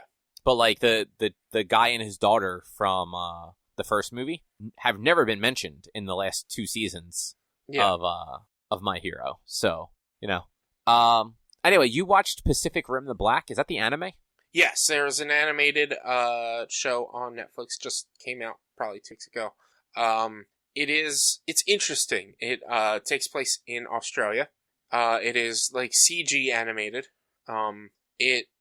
Basically the show starts with couple of Jaegers fighting some kaiju, and they're basically losing. They're getting bombarded, they're losing. So one of the Jaegers grabs a bus full of kids and people and starts running off because the other Jaeger's like, go, that's your job, is to defend that bus. Take the bus and run. And they activate what's called the Black, which it looked like just a bunch of satellites fell from the sky or something. Really don't know. The Jaeger gets to like a plateau, drops the bus off, and its pilots are the parents of the 2 main kids. And they're like, look, we're going to Sydney and we'll be back to find help. You all stay here. And stay with like the other commanders and soldiers. And we'll be back. It's safe here. And then 5 years pass and they never show back up. Oh, wow. So is this tied into the movies, or is it like it's separate in the same universe? I mean, it's probably canon, but in this, like, the movies didn't really even tie in with it. Like, it didn't seem like it was much of a direct sequel, besides the fact that, like, yeah, the first movie happened, but, like, that's really all. Like, the first movie happened, and then the second movie was able to happen several years later, kind of thing. And so that's, Okay. like, what this, like, the movies happened, but, like, they're not really directly tying in anything, because, like, the first one was in Japan. The second one was... No, first one wasn't in Japan. Or was it? The second one was near Mount Fuji. I know the second one was in Japan. And then this was in Australia. So, like, they... like, I don't know. It's hard to say whether, like, they're fully directly connected or if it's just, like, all in this... Like, it's all canon, but, like, just... I don't even really know the time frames. Or the timelines for the... It's... Okay. But it is, like, an interesting take on the series, because it's 5 years have passed since basically the fall of Australia, and there's kaiju that are the size of humans, but are dog-shaped, like dog-shaped humans. Human, like, size. Like, they're taller than humans and longer than humans, but, like, they're not towering kaiju. Like, they look like, kind of like wolf dog things. And then there's this crazy concept of they had made Jaegers that were droned Jaeger, and a kaiju merged with the Jaeger, and they call it now a biomech, and it eats kaiju and is not affiliated with either humans and Jaegers or kaiju. It fights everything. Oh, wow. Yeah, and it's like a post-apocalyptic story where, like, the main characters are the 2 kids 5 years after the beginning of the series. Their little outpost in the valley by the plateau that they had started, was attacked by a copperhead kaiju. After they had happened to find a training Jaeger and caused too much noise, it came to them, and, they're now learning what it's like to be out in what they call, quote, the Black, which is pretty much Australia. They call it, like, all the wasteland is called the Black for some reason. And they don't really explain why. And there's, like, these... Like, this show's only 7 or 8 episodes long, and they're half-hour episodes. It's really quick, really easy to watch in one session. If you liked the Pacific Rim movies, or you enjoyed them, or are interested in lore, you might like this. But there's, like, they're talking about, like, they ended it off on a cliffhanger where, like, it's the sisters, and at the end of the last episode, you see 3 like child-sized humans, maybe a little bit taller, standing next to these giant dog kaiju, and they're like the sisters, I guess. They had found a kid who was in a tube in like a science experiment. Jesus. Turns out he was like a human Jaeger hybrid and can turn into a human kaiju hybrid and can turn into a kaiju, which is kind of something I figured that's what the path they were going with right from the beginning. And it has some form of connection with this biomech. It's just like a really weird but good series. And the animation's pretty cool too. It's like I said, it's like the CG style, and it works for this. Like, not a lot of the CG animations really works for a lot of stuff. Like Dragon's Dogma, it was not good, but it works. Right, I remember you saying the animation for that show was hard to watch. Well, that one they used a combination of both like drawn and CG. Right, I remember you talk about that now. And it did not work because it was so jarring when it would change from one to the other. Whereas this, it was just primarily a lot of the CG, and it because like you're using like the highly detailed kaiju and Jaegers, it works a little bit better. Which that's actually kind of cool. But I wish I liked those movies more because like they have an interesting like lore to them. Yeah, it is. It is interesting. It's weird because like throughout the first movie, all we know is that there's one hell rift or one rift, and that's near like Japan or China within the Pacific Ocean. And by the end of that, they ended up closing it by blowing it up with a nuke. But now, like in this movie, they can open rifts anywhere. Like the kaiju can open rifts anywhere, and there's a whole backstory about like precursors. Like kaiju that came way before humans, like during like dinosaur times, that they tried to take over Earth then, but they failed somehow. And like then they just waited until 2014 to start trying to take over the world again. I don't know. It's so weird, but it's so interesting. There's so much lore to it. But like I tried watching one video about the lore, and so much happens so quick with each other that like I'm just like I don't really want to keep watching this because this guy's voice kind of sucks as well. Yeah, I didn't expect to like the first movie, Mm-hmm. but it had a lot of good actors in it, or at least actors I like. Yeah, Like Ron Perlman and Charlie Day and Idris Elba was in it, and I cannot remember the fucking Jax from Sons of Anarchy. I can't think of the actor's name. Yeah, I don't know the actor's name. The main character in the movie. Yeah. I don't know his actual name or his character name. It's been a while since I watched. It's been about 2 years since I watched. I mean, I watched it, I think, like the year after it came out, and was just kind of like meh, and just never bothered with the second one. Like, the thing that, like, so many people hated on it because, like, oh, the CG looks bad. I'm like, well, you're complaining about, like, CG from a guy who doesn't often do CG. Like, it was Guillermo del Toro. He never does something to that extent. Like, he's usually a lot more practical. So the fact that, like, he was able to do that, he did that is crazy to start. Plus, like, there was a lot of nostalgia for, like, kaiju fans in general that, like, brought people into it. It's just, yeah, like, I understand you not liking it, but there's a lot about it, a lot in the back, in the background going on that's pretty crazy. Yeah, like I said, like I thought it had a lot of interesting lore, and that the world could have definitely been a cool one. Yeah. But, alas. So, that Switch exclusive, that Switch console exclusive, Octopath Traveler, which I realized I did not put anywhere on the fucking outline. Mm-hmm. Man, I dropped the ball on that one. Fuck. Yeah, Octopath Traveler is coming to Game Pass on both console and PC on March 25th. That's interesting. I'm, like, kind of blown away that they're doing that, because that was supposed to be, like, a big, like, Switch exclusive, like you said. Like, I wonder what prompted this. Yeah, because it was a Switch console exclusive for the last... I want to say that game came out in 2017. Mm-hmm. So, for the last 4 years? It also blows my mind that the Switch has been out that long. Oh, actually, maybe this game came out in 2018. I don't even remember anymore. It's probably 2018. Yeah, because it was not the first year of the Switch. Yeah, 2018. July of 2018. It was announced E3 of 2017, if I remember correctly. Yeah. But yeah, it came out on PC, so like it's available on Steam and Stadia. But Xbox will be the first other console that it's available on. No word if it's going to come to PlayStation at all. Yeah. But this means that there's a good chance that's I can't remember the name of the game now. The other one, the Project Triangle, whatever. Strategy. Yeah, there you go. There's a good chance that one will end up on Xbox at some point too then. I would think quite a whiles away from now. Like, it took them 3 years to get this, so let's say at least 2 to 3 years before that happens. Hopefully. I mean, maybe. It depends what sort of deal maybe Xbox has with Square. Yeah, exactly. But it's also, like, Nintendo has been working closely, or not closely, but pretty close with Xbox. Like, they have the, like, streaming capabilities on the Switch, or they were working on it with, like, Xbox Game Pass on the Switch for a while. No, they were not working on Game Pass as far as we know.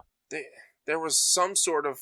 There was rumor about that. The only thing the Switch has Minecraft, and it's got, it had crossplay with, Fortnite and Rocket League, I believe, before PlayStation and Xbox did.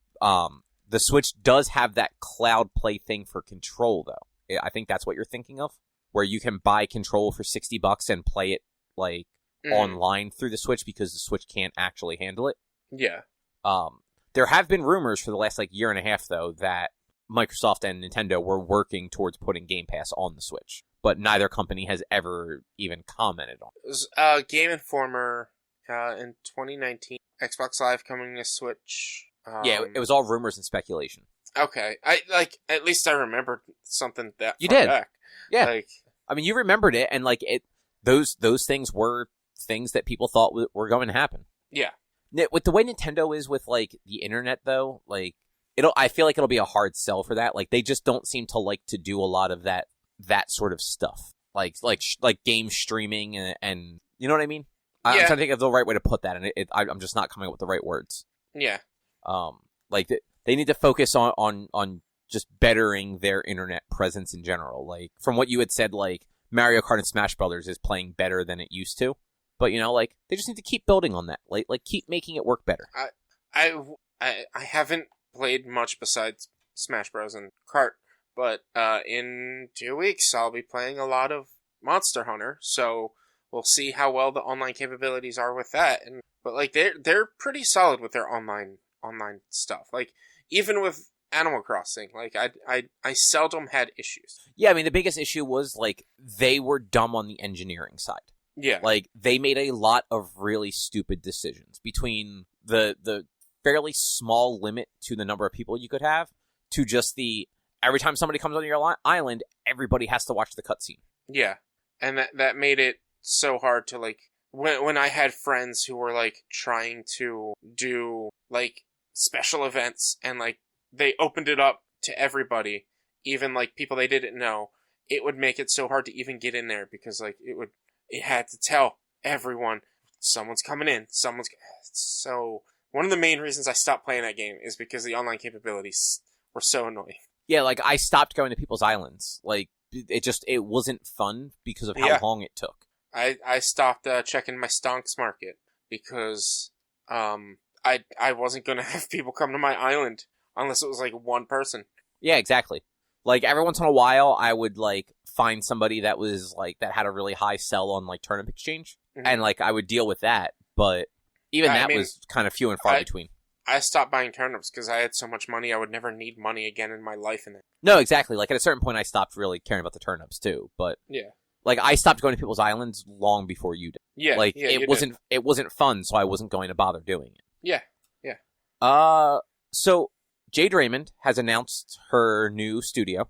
It's called Haven Entertainment. It's based out of Montreal. It's an independent studio, but they are going to be working directly with Sony to develop a new unannounced IP for PlayStation.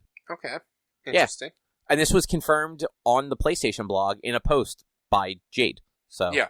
And for anyone not familiar, she's best known for her time at Ubisoft. She was a producer and director on, like, Assassin's Creed 1 and 2 and Far Cry 4 and a few other games at Ubisoft that are fairly well known. Yeah. And then from 2015 to 2018, she founded and worked at EA's Motive Studio, but left before they ever actually released a game. The closest they came to releasing anything while she was there was they collabed with DICE on Battlefront 2. Yeah. She was also, I believe she was running Visceral at EA also before Visceral got shut down. And she left around the time that happened, if I remember timelines correctly. And then most recently, she worked at Google Stadia, heading up their like internal development until Google ended their internal development. Yeah. So maybe she'll finally it's been what 6 years since she's done a game, give or take.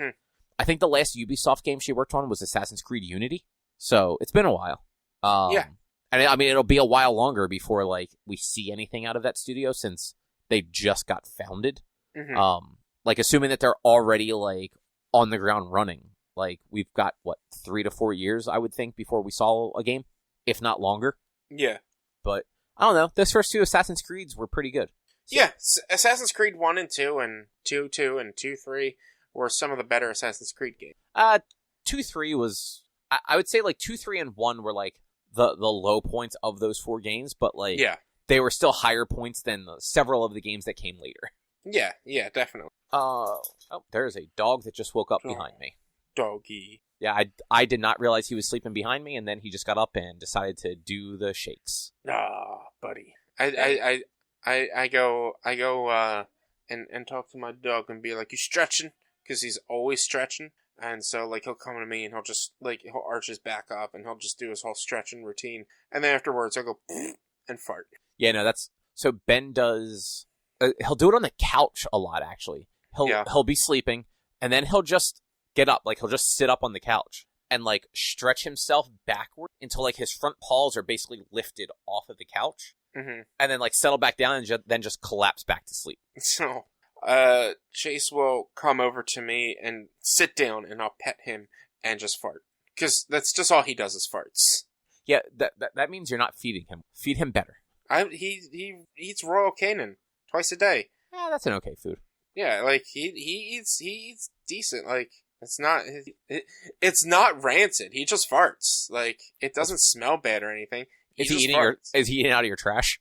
I mean, if anything, he might be eating like fluff out of his toys that he's ripped open or whatever. I don't think that causes gas. No, it's just I don't. But like again, I don't. It's just it doesn't seem like he's in discomfort. It just happens. Yeah.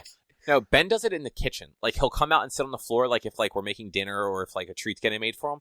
And you'll just hear, like, him fart against the floor. And it's like, Ben, what are you doing? Go lay down. That's, I say every time Chase does it. I'm like, gross, dude. Come on now. Because he, like, walks over, looks at me proud, and then farts. I'm like, come on, buddy. Well, that just means he doesn't like you all that much. And then he walks away. And then he'll come back 2 seconds later, sit down, fart, and then walk away. And fucking dogs. They're great. I love them. I had to throw away Chase's fire truck that he loved because he ripped too big of a hole in it, and then all he was doing was just pulling the fluff out. That's it. Yeah, but both of them do that, especially Kaylee. Like Ben seems to like some of the like ropes and stuff a little bit more. But every once in a while he'll get something and he'll start just pulling things out of it. But Kaylee, like as soon as she gets something like a hole worked in something, she'll just sit there and just keep tearing it out and just like throwing it behind her. Yeah.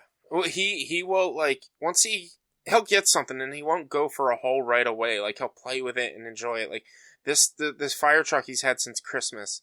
But eventually he did pull off the ladder. So it's like made to be very tough so that it can't be easily ripped apart. And he was able to somehow rip off this ladder. That's just like a cloth flappy part of it. And after pulling off the ladder, he then just started focusing on where the ladder was and just kept making, a small hole into a slightly bigger hole and like it took about 2 to 3 weeks before I looked over at him yesterday and his bottom part of his mouth was in the toy while the top part of his mouth was outside the toy and he was just suckling on it. And then he just like pulled his whole mouth out, put his whole snout in, pulled fluff out and threw it. And I was like, nope, it's time to throw this out now, dude. I'll buy you a new one. Yeah, that's usually how it goes with them too. But we do like the Bark Box, so they get 2 new toys every month anyway. Yeah. And like they don't usually run through them too quickly. Like Kaylee doesn't play with him a ton. Like, she'll come out, like, once a day maybe, and, like, she'll grab a toy and, like, shake it around and be playful with it, and then she's done. Ben's the one that actually, like, he picks things up and just carries them around with him. Like, if it's time to, like, go outside, he will grab a toy on the way and, like, bring it to the door. And you have to, like, be like, no, bud, you gotta drop that. You can't bring that outside with you. Yeah, Chase actually grabbed his sloth today, and followed me to the door. I was like, no, bud, that's an inside toy. You gotta put that down. And he drops it and then looks up and goes right out. Yeah. Yeah, usually, like, I'll grab the toy when he comes in up to the door with it, and then open the door, and he'll let it go and run outside. Mm-hmm. Unless it's raining, then he looks at me, and then looks outside, and then goes back inside. Yeah. Because he doesn't want to go out in the rain. He does not like the rain. Most dogs don't. Kaylee doesn't mind it. Oh, silly dog. She likes water. It's one of the few things she likes. Chase likes being outside, but he doesn't like being outside during the... and I don't think he really likes being outside in the cold. I mean, who does? No one does. No one. Actually, Kaylee loves the snow. The time that she will walk the most, like, without putting up a fight is when it snows. I don't know about... I think he likes the snow. He just doesn't like it cold outside without the snow. Yeah, that's fair. Just to get back on topic here, Sony announced that they're expanding their Play at Home initiative, or whatever you want to call it. Yeah. They're going to be adding 10 more games for free to download and play. I think it was earlier this month they did this with Ratchet & Clank, the 2016 remake. Mm-hmm. On March 25th, they are going to be adding Res Infinite, Abzu, The Witness, Enter the Gungeon, Subnautica, and then 4 PSVR games, Moss, which is really good, Astrobot Rescue Mission, which is apparently like the best PlayStation VR game, and then Paper Beast and Thumper. And Thumper is actually really cool, too. It's like a rhythm game.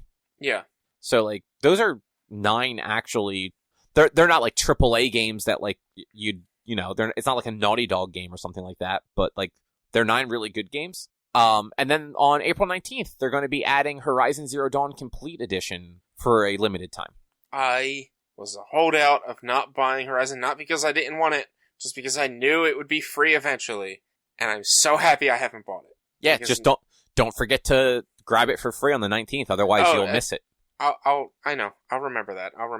Well, because it's not PlayStation Plus, so you don't need a PlayStation Plus account for this stuff. Yeah, but that's been on my radar, and so when I saw this news earlier today, I was like, all right, I have to remember. It's like April 19th to like May 5th or something like that is free. So it's not for long, but once you get it, you should have it for forever or whatever. But I've just been holding out getting it because like the sequel's coming out. This is going to be free eventually. Just let me wait. I know this is a fantastic game and worth the money, but it's also constantly on sale. Let's just wait for it to be on like the best sale ever or free. And now I have the chance for it to be on the best sale ever because it's the complete edition. That game's going to take you 6 years to beat.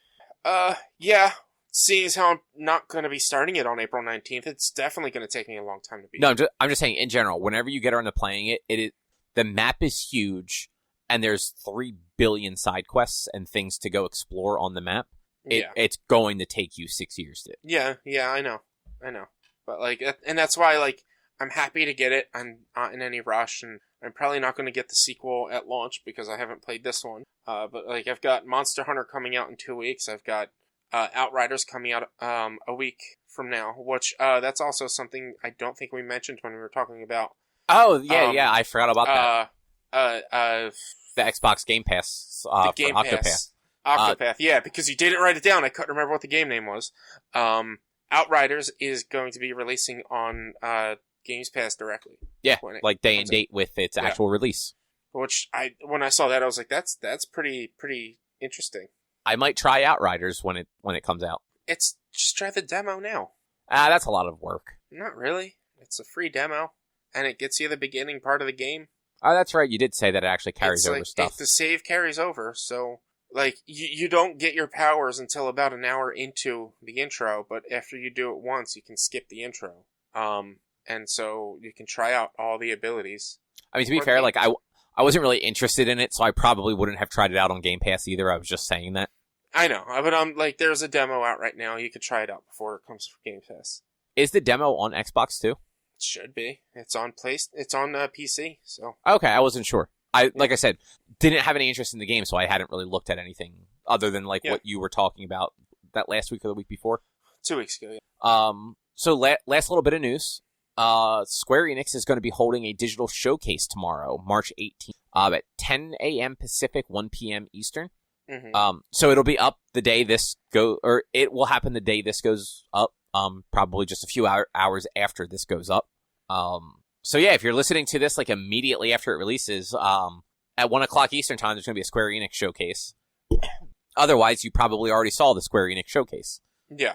They already announced that they're going to have the reveal for a new entry in Life is Strange franchise, as well as some info on Marvel's Avengers and Outriders. Okay.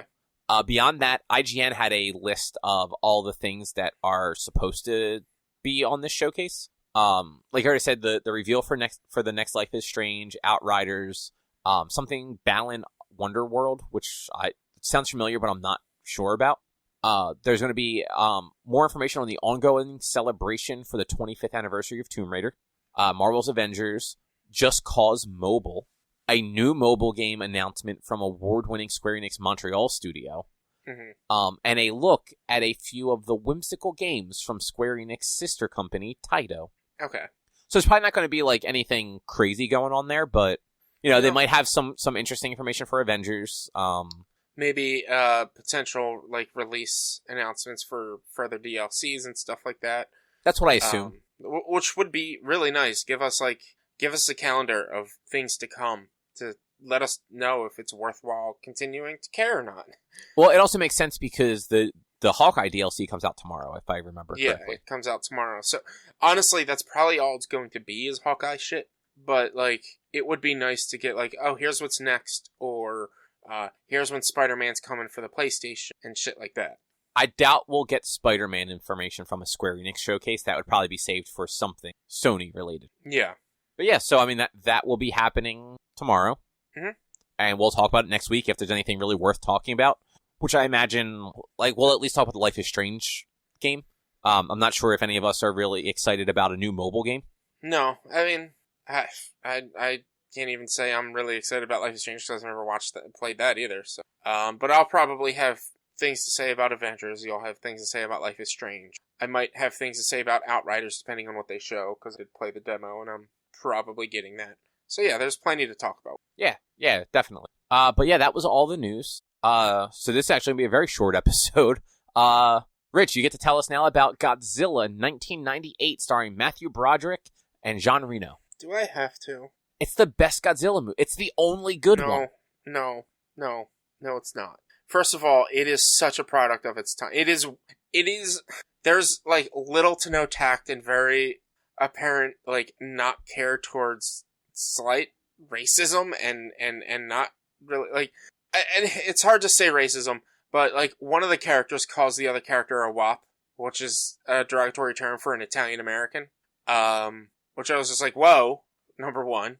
They say retarded, which is like another woe, especially nowadays. Like no one said, like that's looked down upon. So just real quick, because you just said that, having been watching Buffy and Angel, which we actually just finished Buffy. I forgot to put that on the outline. I'll talk about that next week, though.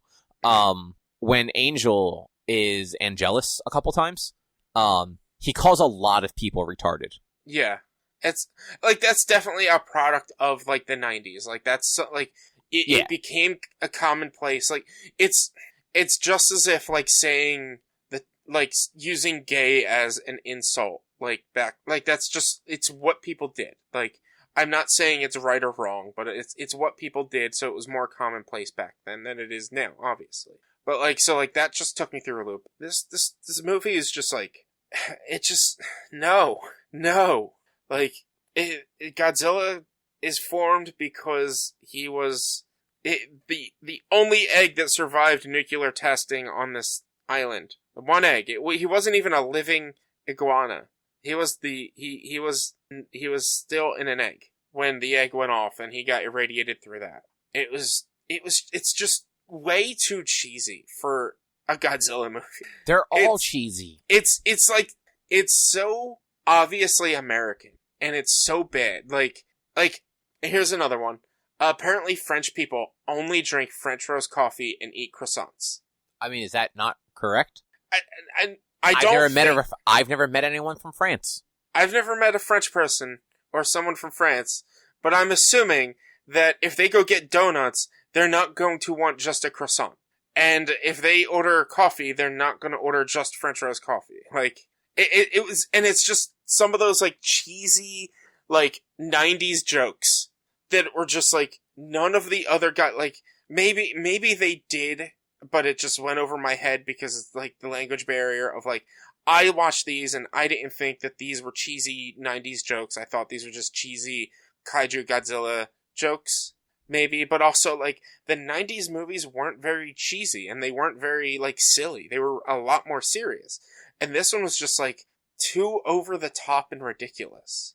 You just don't like fun. No, it's like, it's the best line in the whole movie. Like, oh, he reproduces asexually. Where's the fun in that? Like, do you really... It's just so 90s. It's made in 98, but it is the epitome of 90s, this movie. Well, I mean, it's the epitome of the late 90s. No, it's just the epitome of all 90s. Like, the 90s was not a great time for style and media, and this just... especially in the United States. And you were barely alive in the 90s. It's also, like, he is... Let's see... He was like a worm tester. Like Matthew Broderick specializes in mutations in animals via radiation, man-made radiation issues. So the first thing you see of him is him in Chernobyl putting electrified spikes into the ground to coax the worms, and it just apparently coax thousands of worms out of the ground. When he puts this electrified wire into it. It wouldn't kill it. No, it just coaxes them all out of the ground. And it's like, oh, they're 30% larger around Chernobyl because of the radiation. And like, I mean, that seems reasonable. It just wasn't good. And there's so many people that are just like, this movie's a gem. And I'm like, no, it's not. No, it's not. I mean, honestly, I don't think you have any room to talk when you've just watched all of the bad Godzilla movies.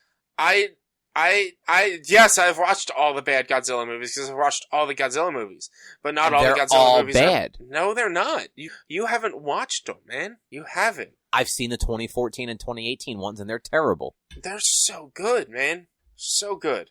They're definitely not the best, but they're good. They're not as good as 98. What is good about 98? Like, what is Matthew good about Broderick. That? I mean, I would say Aaron Taylor Johnson. He was Bryan Cranston. Isn't he only in it for like 10 minutes? Who, Cranston? Yeah. He's in the first one. He's only in the beginning of it. He dies. He does die, but not at the very beginning. Like, he lives and he survives through the time jump. No, he doesn't. He does. I could have sworn he died. No, because the reason Aaron Taylor Johnson even gets involved in it, I think that's his name. That's the actor's name, yeah. The actor's name. Like, the reason he goes to Japan is because Bryan Cranston broke into where the first Muto was. And he had to go, like, get him out of jail in Japan. See, that's stupid. That's when the first Muto, like, breaks out of its egg and hatches, and that's when Bryan Cranston died. Yeah, that movie was terrible. Wasted 2 hours. No, man, it wasn't, man. And then you get the line, let them fight, and such a good movie. So much better than, like, all the, just, like, the cheesiness of this freaking, like, Godzilla movie. I would take the 90s cheesiness over the over-serious, just boring-ass shit that the two more recent movies were. No, I totally disagree. Like, because those movies were all, like, unbelievable human drama with very little monster. And honestly, this one is about the same. Like, but that's fine. But it's like stupid 90s shit, so it's better. No, it's not. Like, for instance, they had helicopters chasing Godzilla through the streets and alleyways of New York City. Helicopters would not be flying, like, and it wasn't just like one or two. It was like 40, all firing machine guns at Godzilla. Like, that would not happen. This is insane. Like, I'm not going to say anything. So is a giant lizard fucking terrorizing a city. But like, there's a point where a suspension of disbelief. Like, yes, a giant irradiated lizards not going to be attacking New York City, as far as we know. I mean, a lot of nuclear tests have happened. There could potentially be a giant irradiated lizard somewhere out there. But like, yeah, suspension of disbelief, because that's not likely to ever be real. But like, for helicopters to be flying as steadily and securely as they are, with 40 of them flying along the streets of New York City, those aren't big streets. Only 1 or 2 streets are really that big. Like, there is a level of, no, this wouldn't happen. Like, I don't think you were a fan of it. The first Transformers movie, one thing they said was, or one thing that happened, Starscream was flying too low in the city, and so the one of the soldiers was like, "That's not one of ours," because they wouldn't fly within city limits like that. They wouldn't fly that low. So that's how they knew that was Starscream. Like, that's also a fucking fighter jet. But like a military in a helicopter, populated area, a military helicopter would not be flying like this in a populated area. I thought New York was evacuated when Godzilla was rampaging. I mean, it was, but how are you going to evacuate that many people within an hour? They do it. It's fine. Like, dude, not really, because there's still people there. And you just don't like good movies, that's all. No, it's just, it is not good. Look, let's be real. Disaster movies are not good. They're bad. And that's the problem. Like, this movie is more of a disaster movie than, like, any of the other ones. Like, even more of a disaster movie than, like, 2014 and King of Monsters. Like, this movie is definitely, like, they're all pseudo-disaster, but this is, like, the epitome of disaster, and it's just not, it just, there's no way in hell it's good. Like, but at least this one has Ferris Bueller. I mean, the other one has Godzilla dancing. Like, the 90s Toho Godzilla movies were so good. Like, and even though, like, I was frustrated at the fact that they broke time with Godzilla vs. Ghidorah, like, they were so good. There's only one that I was, like, not into, and that was Godzilla vs. Mothra.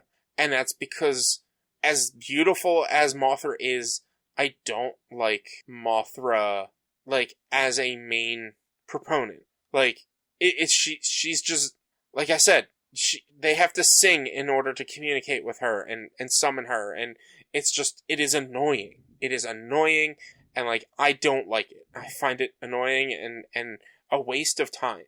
And, like, any time that they have to deal with Mothra and singing with Mothra, it drives me fucking nuts.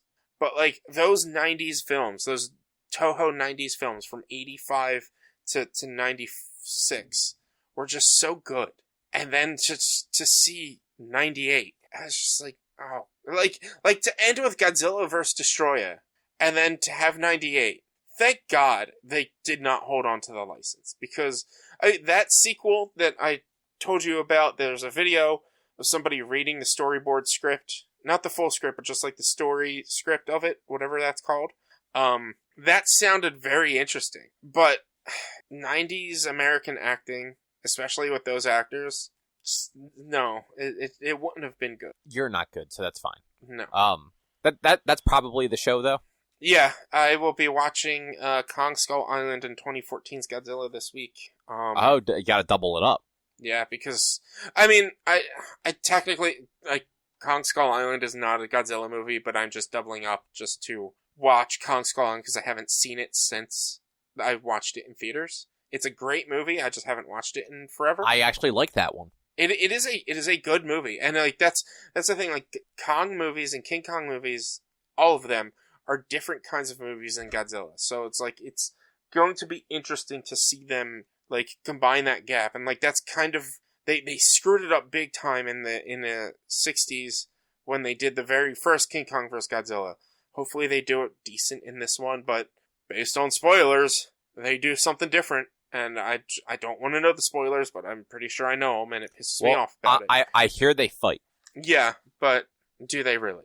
That's... I hate that I have seen so many spoilers already. Yeah, like, that does suck. But... Like, at first it was conjecture, and now it's, like, basically confirmed. And I'm like, what the fuck? Like, the movie is not even out for another 2 weeks. But I'm not reading the internet. I have, but it's because it was conjecture at first that, like, everyone's all over, oh, this is confirmed, and I'm not going to say what it is because I don't want I don't want to spoil a movie that's not out yet. Like, we kept the monster from Cloverfield a secret until the movie came out. Why can't we do that with There was no build-up for that. No one knew. Like, and also that, like, 2008 was a different time. Well, I know, that's what I'm saying. Like, that's the thing that, like, I hate, like, with how connected we are with how, like, and I've done that, I've said this with, like, Doctor Who and things like that. Like, I don't want, like, the next Doctor to be, like, a big announcement reveal. I want to find out who the next Doctor is in Doctor Who. Like, I don't want what this spoiler is to be verified until the movie comes out, but because toy lines have already announced and shown what this spoiler is, then there's no other option. Like, that's what's happening in this movie, and it pisses me off. Like, why the fuck did Funko have to release the pop of this spoiler already with the Kong versus Godzilla, like titling around it or whatever it is? Like, that's just like fuck you, Funko. Like, fuck you. You guys suck. And all the other companies that are just like, oh, this is verified now that this is the villain. Fuck you guys. All right. Makes me so mad. I'm going to wrap this up before you start ranting any more about things. If you'd like to find more of our content, you can head over to www.one-quest.com. You can also help us out by supporting us at patreon.com/onequest. If you can't support us there with your dollars, you can go to your favorite podcasting platform like Apple Podcasts, Google Podcasts, Spotify, Stitcher, Amazon Music, all the places podcasts are served. Rate us, review us, subscribe to us. All those things matter a whole bunch. You can find us on social media, facebook.com/onequestonline or at @1_quest on Twitter and Instagram. Our YouTube channel is youtube.com/onequestvideo. And you can send us emails to social@one-quest.com. Otherwise, we will be back next week with something else to talk about. Thanks for listening. Bye. See yous.